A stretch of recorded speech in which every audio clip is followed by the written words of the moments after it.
살아있는 자의 기적 감사라는 제목으로 하나님의 말씀을 같이 나누겠습니다. 남자와 여자 중 누가 더 감사를 잘하겠습니까? 여자 같지요? 예, 맞습니다. 여자예요.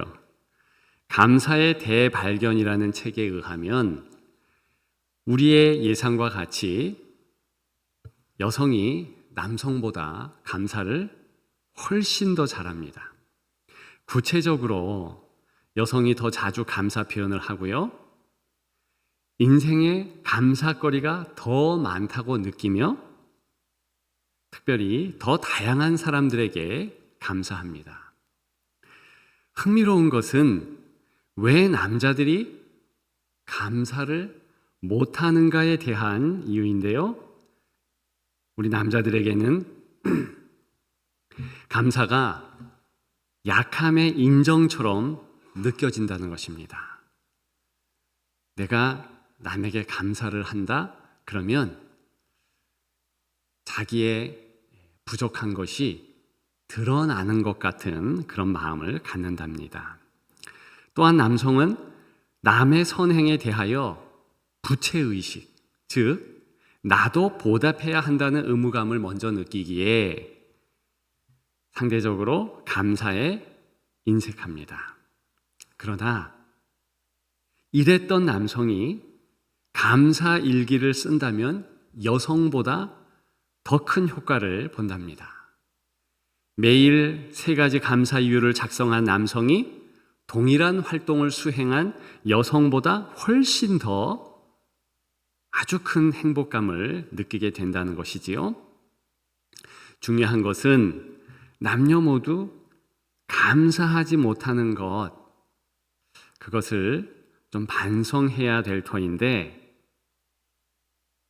가장 큰 이유는요, 내가 이렇게 감사 표현을 했을 때 긍정적 반응, 기쁨, 그런 것들을 과소평가한다는 것입니다. 나에게도 얼만큼 긍정적인 효과가 있고 남에게 얼만큼 기쁨을 주고 감격을 넘치게 하는가, 거기에 대하여 너무 작게 생각한다는 것이지요. 또 이제 표현을 했을 때 그 감사받는 사람들이 가질 민망함과 어색함을 과대평가한다는 것입니다. 즉 내가 이런 표현하면 저 사람 참 민망할 수도 있겠다, 부끄러워할 수도 있겠다, 나 또한 그러겠다, 이렇게 그런 부분에 대해서 너무 스스로 뻥튀기를 한다는 것입니다. 아무튼 요즘 유행하는 긍정 심리학에 의하면 감사는 너무나 좋은 것인데 감사는 특별히 무조건 감사해야 한다. 왜냐? 이유가 아니다. 태도이기 때문이다. 훈련하고 노력하여 감사하게 되면 무조건 행복한 인생으로 바뀐다. 이렇게 주장합니다. 여러분 어떻게 생각하십니까? 이유보다 태도가 너무나 중요하다는 그런 주장이지요. 그런데 정말 그럴까요? 반만 맞는 말 같습니다. 사실은 그렇지 않지요. 오늘 본문은 감사가 태도만으로는 불가하다고 시인하게 합니다. 사두개인들이 예수님을 찾아와 질문한 내용을 들어보십시다. 7 형제가 있다? 마디가 자녀 없이 죽었다? 당시의 사회법, 즉 사망한 형제의 가계와 유산을 보호하기 위해 다른 형제가 사망한 형제의 부인과 결혼해야 한다는 법대로 둘째가 형수와 결혼하여 형을 위해 대를 잇게 하였다. 그런데 또 자녀 없이 둘째가 죽었다. 그렇게 7째까지 결혼했는데 상속자 없이 죽었다.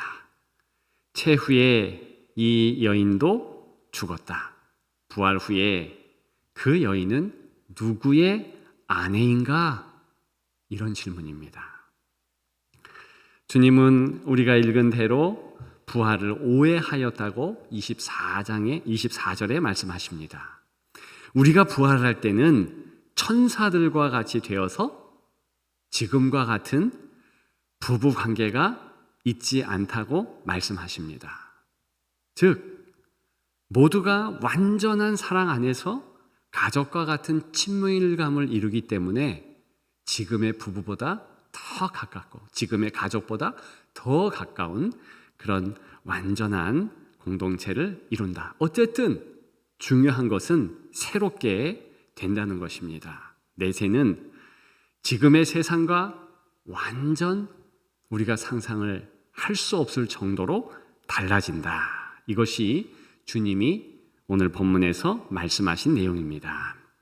그런데 오늘 이 사두개인의 질문에는요, 성경이 말하고 싶은 중요한 사실 두 가지를 더 부각하고 있습니다. 바로 사람은 죽는다는 사실, 그리고 사람의 그 죽음은 반드시 문제를 야기하여 고통을 유발한다는 사실입니다. 정말 그렇지요? 오늘 본문 보십시오. 마지가 죽었다. 이 강조예요. 둘째도 죽었다. 일곱째까지. 일곱. 완전수 아닙니까? 다 죽었다는 거예요. 거기에다가 부인까지도 더하여 죽었다. 모든 사람이 그렇게 죽는다는 것을 폭로합니다. 이거 부정할 사람은 없지요. 그런데 우리가 이 부분을 잊는 것 또한 사실이에요. 심각하게 못 느끼면서 살아가는 것도 사실입니다.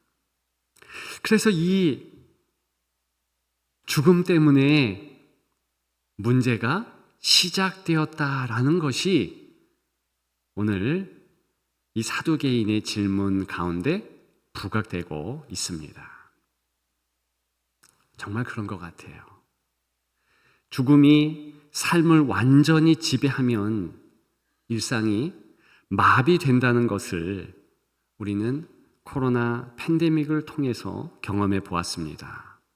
죽음의 공포를 야기하는 바이러스 앞에서 신앙도 무너졌습니다. 철학자 하이데거가 이런 말을 했습니다. 우리가 가진 모든 고통은 작은 죽음이다. 죽음은 큰 고통이다. 즉, 고통은 죽음과 연관되며 고통은 죽음 때문에 시작된다는 나름의 통찰입니다. 맞지요? 성경은 죄에서 비롯된 죽음 때문에 고통이 있다고 단언합니다. 반드시 현실의 죽음이 도사리고 있기 때문에 반드시 현실의 고통이 있다는 것입니다. 그렇습니다. 인간관계를 비롯한 많은 현실 상황은 죽음부터 시작된 고통이 가시덤불과 엉겅퀴로 둘러싸는 것 같이 우리를 애워쌉니다. 그리고 각종 통증을 유발합니다. 사람의 삶은 고통에 대한 두려움이 지배하고 있습니다. 이런 현실이 죽음과 고통, 이런 엄한 현실 앞에서 태도만으로 감사할 수 있다고요? 절대 그러할 수 없는 인생입니다. 이렇게 정말 감사하기 위해서, 진짜의 감사를 행하기 위해서는 이런 현실 인식을 먼저 해야 하는 것입니다. 이게 첫 단추예요. 감사의 첫 단추죠. 그러면 실제 우리 삶에 가장 큰 감사의 이유를 마음에 새길 수 있습니다. 그것은 무엇입니까? 오늘 본문에 나온 이 부활, 예수 그리스도 때문입니다. 예수 그리스도의 죽음으로 인하여서 저와 여러분들이 이제는 적어도 죽음의 문제 앞에서는 담대해질 수 있다는 것입니다. 죽음을 멸하시고 부활의 첫 열매가 되셨다. 그 그리스도의 아름다운 모습이 이제 우리들의 열매로 맺을 것입니다. 우리가 감사해야 할 가장 크고 유일한 한 가지 이유를 꼽으라고 한다면 단연 그리스도께서 죽음을 멸하시고 우리를 영생하게 하신다는 이 사실이죠. 그런데 우리는 한 가지 찜찜함이 있습니다.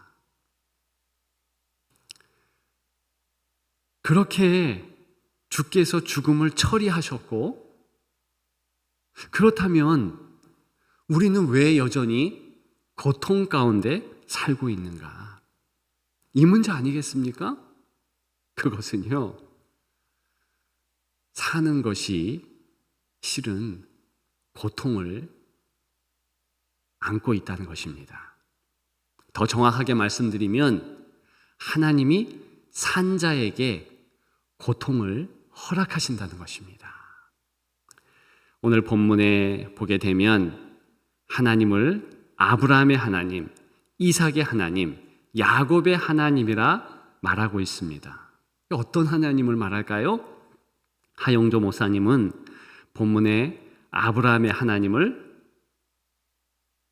갈대아 우르를 떠나게 하셔서 가나안에 정착하게 하며 아브라함을 인도 보호하셨던 아버지 하나님으로, 또 이삭의 하나님을 이 이삭의 순종과 제사를 통해 죽기까지 우리를 사랑하셨던 성자 하나님으로, 야곱의 하나님을 못된 야곱,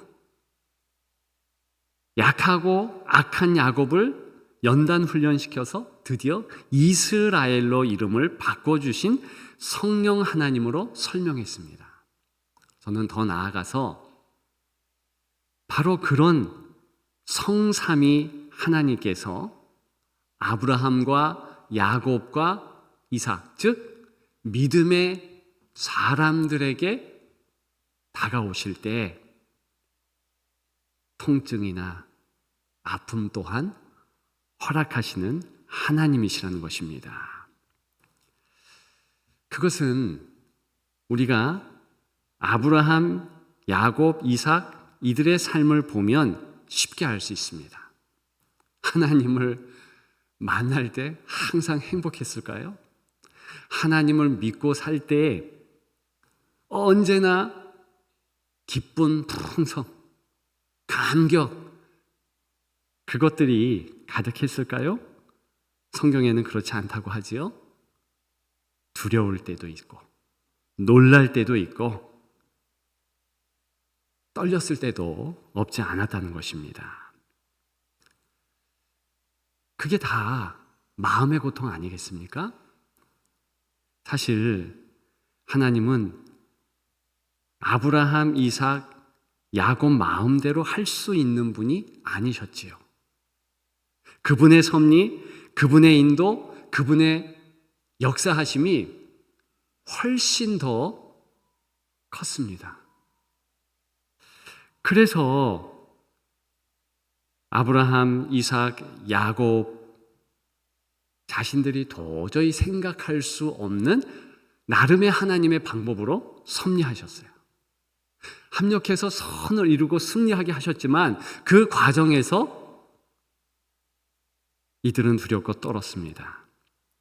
자신들 모르게 은폐된 하나님의 사랑, 섭리, 인도에 대하여서 흔쾌히 마음을 열지 못했다는 것입니다. 그래서 답답하고 고통스러울 때도 있었습니다. 우리는 어떨까요? 우리 매한가지입니다. 하나님께서 우리를 만날 때 반드시 성경을 보니 고통이 유발됩니다. 그럴 수밖에 없잖아요. 우리에게 고통을 끼치지 않는 것은 사실 물체뿐이지요. 사물뿐이지요. 내 마음에 딱 맞게 나는 이 마이크를 조절할 수 있습니다. 그것도 100%로 내 목소리의 크기 또 모든 것을 다 맞출 수 있지요. 우리의 주방 가구 또한 그렇지 않습니까? 마음에 안 들면 버리면 돼요. 그런데 인격 대 인격의 만남은 절대 그럴 수 없습니다. 특별히 만군의 하나님, 너무나 크신 하나님을 만난다? 그것은요, 처음부터 인생에게 어떤 다른 차원의 고통을 유발합니다. 그런데 이 고통은요, 모든 삶의 고통을 이기게 하는 기쁨의 작은 통증쯤 될 듯합니다. 하나님을 섬기는 데 있어서 고통이 없지 않다는 거예요. 수고하고 무거운 짐진 자들아 다 내게로 오라 내가 너희를 쉬게 하리라. 예수님이 말씀하셨죠. 그런데 연이어서 예수님은 이런 말씀도 하십니다. 내 멍에를 메라. 그 멍에가 뭘까요? 역시 고통이죠. 아픔이죠. 사실은 하나님께서 삶에 고통이 수반되도록 아픔을 얹혀주셨다는 그런 뜻입니다.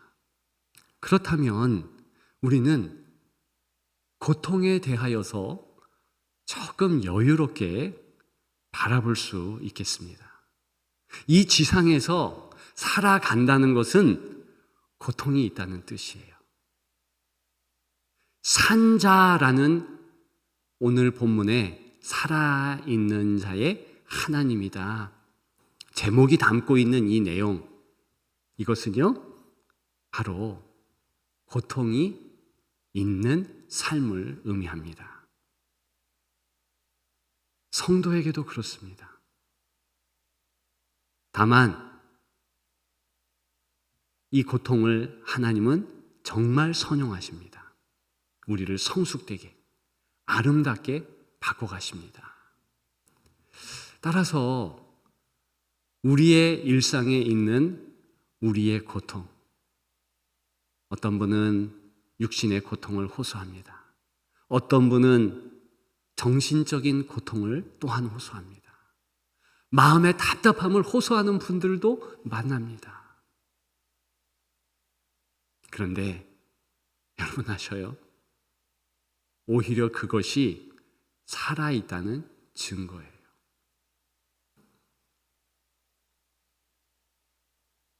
오늘 본문에 주 예수 그리스도께서 반드시 부활 이후에는 그 고통마저도 가져가실 것입니다. 원인 자체를 다 없애실 거예요. 그런데 이 땅에 살아가는 날까지, 우리가 이 땅을 떠나든 예수 그리스도께서 재림하시는 그 때까지 우리에게 고통을 허락하셨다는 것입니다. 따라서 우리가 성경이 말하는 고통에 대하여 잠시 생각해 본다면 이 고통은 또한 귀하게 다가올 수 있습니다. 고통은 우리 행복에 지속성을 부여해 줍니다. 하나님을 향한 안타까움, 내 뜻대로 하나님 움직여주지 않으시고 하나님 뜻대로 나를 우로 가라, 좌로 가라, 때로는 멈추라, 이렇게 하시는 하나님. 그런데 그 하나님의 그러한 주시는 고통은요, 우리의 행복을 위해서 주신 것입니다.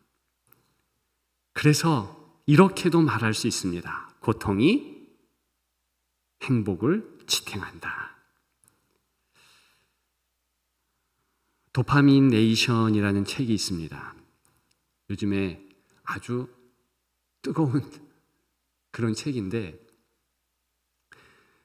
도파민에 중독된 많은 나라들이란 뜻이죠. 쾌락을 관장하는 도파민, 그 도파민을 더 많이 계속해서 이제 나오도록, 그래서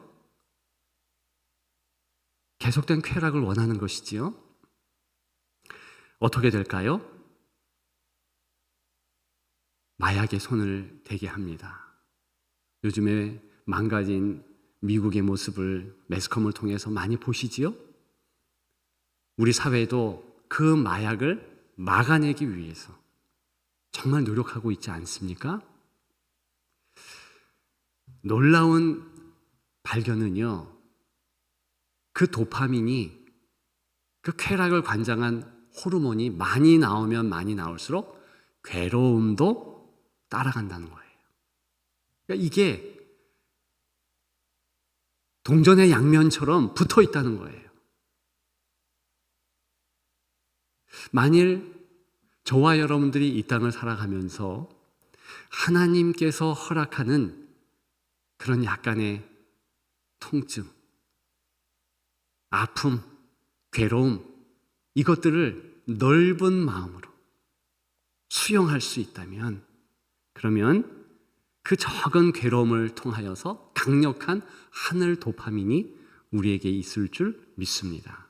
실은 이것이 성경적인 하나님의 우리를 향한 섭리와 인도함의 모습이라는 것입니다. 오늘 제목이 무엇입니까? 살아있는 자의 기적 그랬습니다. 사실 진정한 감사는요, 예수 그리스도께서 우리를 구원해 주셔서 붙잡아 주셨기에 감사할 수 있는 것입니다.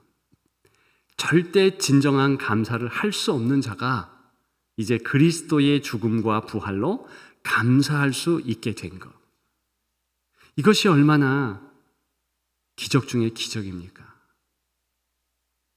우리는 우리가 행할 수 없는 것을 기적이라고 합니다.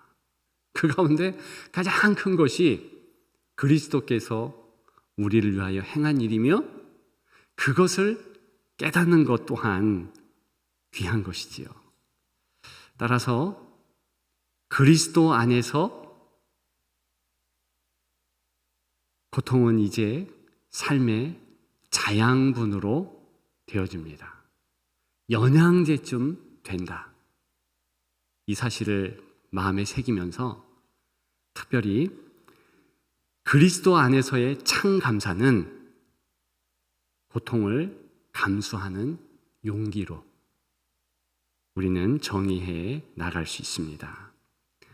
우리가 아침에 일어날 때, 하나님, 다시 내게 새 생명 주신 것 감사합니다, 이렇게 기도하기를 축복합니다.